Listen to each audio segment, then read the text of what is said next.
जो आदमी मुसीबत से तुम्हें बाहर निकाले वही तो सुपरस्टार है। सुपरस्टार कौन? जो विषम परिस्थितियों में अपनों को संकट से बाहर निकाल ले। देखो, इतिहास और मूवी में टीआरपी का फर्क होता है। इतिहास टीआरपी को ध्यान में रख के नहीं लिखा जाता, लेकिन मूवी टीआरपी को ध्यान में रख के लिखी जाती है। अब जिस तरह से बाजीराव बनाई गई है, बाजीराव मस्तानी, मूवी तो बहुत अच्छी है, बनाई भी बहुत अच्छी गई। ऐसा माना जाता है कि वो भी एक पक्ष था कि जो अंग्रेजों ने भारत के लोगों का धार्मिक सुधार किया तो भारतीयों को बुरा लगा, माना जाता है। जैसे सीधी सी बात है, जब कोई हिंदू मुस्लिम धर्म के से लेकर विरोध करता है तो मुसलमानों को इसलिए बुरा लगता है कि तुम हमारी बुराई दिखाकर हमारे धर्म का विरोध कर रहे हो। जैसे मान लो मुसलमान हैं और ये अपनी कुरीति का विरोध करते हैं तो मुसलमानों को बुरा नहीं लगेगा, लेकिन मैं करूंगा तो लगेगा, क्योंकि कुरीति के बहाने उनको लगता है कि मैं इस्लाम पर ही प्रहार कर रहा हूं। जैसे राजा राम मोहन रॉय हैं, वो हिंदू धर्म की कुरीतियों पर चर्चा करते हैं, इस्लाम पे नहीं करते। अच्छी बात है। जैसे मोदी जी ने ट्रिपल तलाक, इंस्टेंट ट्रिपल तलाक खत्म किया, बहुत अच्छा काम किया था भाई साहब, काम में कोई कमी नहीं थी। लेकिन अगर वो 100 मौलानाओं को, उलेमा को बुलाकर और उनसे एक्सेप्टेंस लेटर ले लेते कि ये कह रही है निसार इधर जी, ये निसार के डेलीगेशन ने इन्होंने कहा तो हमने किया, तो ज्यादा अच्छा होता। हमसे क्या मतलब? निसार निसार बोलो जरा। नहीं, हमारी औरतें बहुत परेशान।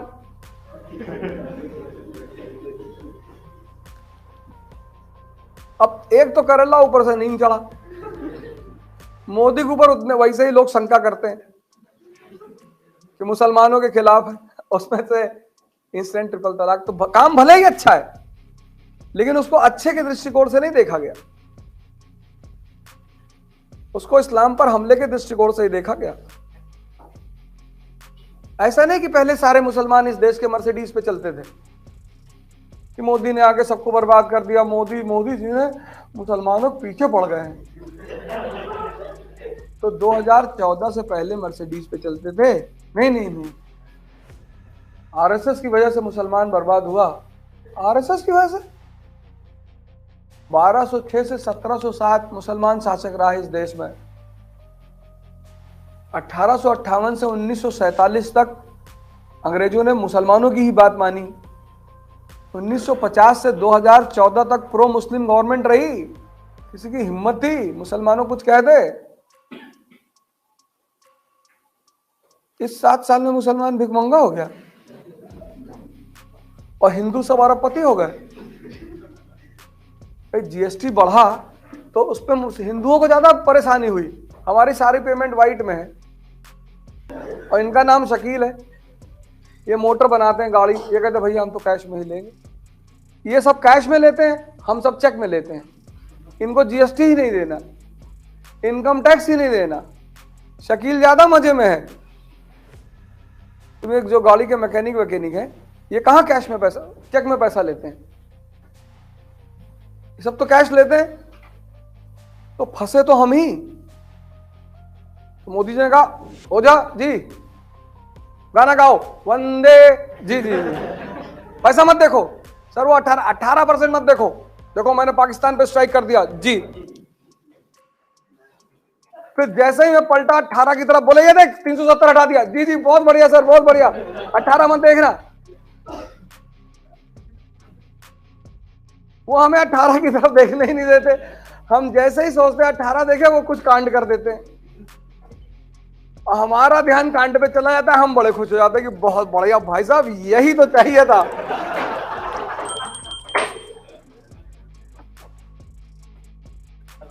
जैसे तुम्हारे घर में आग लगी हो, तुम टेंशन में हो और पड़ोसी का ढह गया तुम्हारे बगल में, तो तुम्हारा जो गम है आग लगने का वो खत्म हो जाएगा कि बहुत बढ़िया यार, इसका तो गिर गया एकदम से।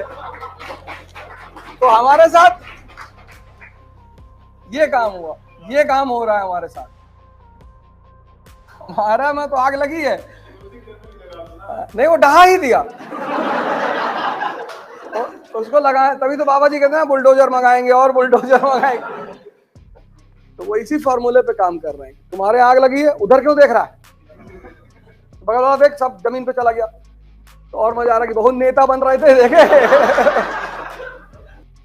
तुम डिस्पेंसरी में बैठो, तुम्हें इंजेक्शन लगने जा रहा है और किसी का पैर काटा जा रहा है, तो बड़े दर्द के सामने छोटे दर्द गायब हो जाते हैं। बड़े बड़े जब कांड हो जाते हैं तो छोटे छोटे कांड गायब हो जाते हैं। ये देश में जो जैसे कोई भी घटना होती है ना, उसी के पैरेलल साइड में एक बड़ी घटना घट जाती है। शाहरुख खान का लड़का पकड़ जाता है, एक तरफ अफीम पकड़ी जाती है बड़े पैमाने पर, और दूसरी तरफ शाहरुख खान का लड़का पकड़ गया, बस पूरा देश शाहरुख खान के लड़के पे चला जाता कि बाईजूस में पढ़ाने का ऐड करते हैं, इनका लड़का अफीम पीता है।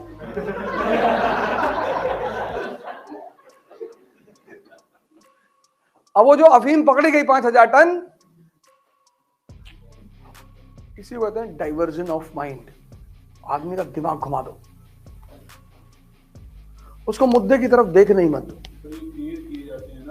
जहां भी वीक बन रहते हैं, वीक जो कमजोर, तुम देखो यार आज का समाज, मैं जितने लोगों से मिलता हूं, सर मान लीजिए मेरा नहीं होगा, अबे हम काहे मान ले यार, हमसे क्यों मनवा रहे हो? और जब तुम मान के ही चल रहे हो तो पढ़ने क्यों आ रहे हो? भागो यहां से। अभी तैयारी नहीं किया, अटेम्प्ट नहीं दिया, कुछ नहीं किया, मनवा रहे। यहां सबको शादी करनी, सबको गोरी लड़की चाहिए, गोरी जो फेयर एंड लवली का ऐड करती है वो वाली। सबको लड़का चाहिए, वो भी लड़का, लड़की ना पैदा हो, लड़की पड़ोसी घर में पैदा हो, हमारे घर में ना पैदा हो। डाउरी की बात आती तो हम लेंगे, बाकी कोई और ना ले, दूसरा लेगा तो सामाजिक बुराई है वो, हम ले रहे हैं तो हमारी शान है, हमारी औकात थी तभी तो हमको मिला। हमारा लड़का आईएएस बने, पड़ोसी का क्रांतिकारी नहीं। ऑप्शनल तो तुम कभी भी किसी टीचर से मत पूछो। मैं तो हिस्ट्री की तारीफ करूंगा, लेकिन ऐसा थोड़े कि हिस्ट्री लेके ही सब आईएएस बनेंगे। ऑप्शनल तुम 2 पैरामीटर पे लो। एक, अगर तुम्हारा इंटरेस्ट है ऑप्शनल में, तब तो बहुत अच्छा, कोई एक विषय है। और कुछ चीजों में, जैसे जब लड़की देखने जाओ शादी के लिए, तो अकेले जाओ, किसी को लेके मत जाओ। 4 आदमी को लेके जाओगे, जिंदगी में तुम्हारी शादी कभी नहीं होगी। चारों में से कोई ना कोई कुछ कह देगा, लड़की की आंख बहुत छोटी है, तो तुम्हारी भैंस जैसी आंखें हैं।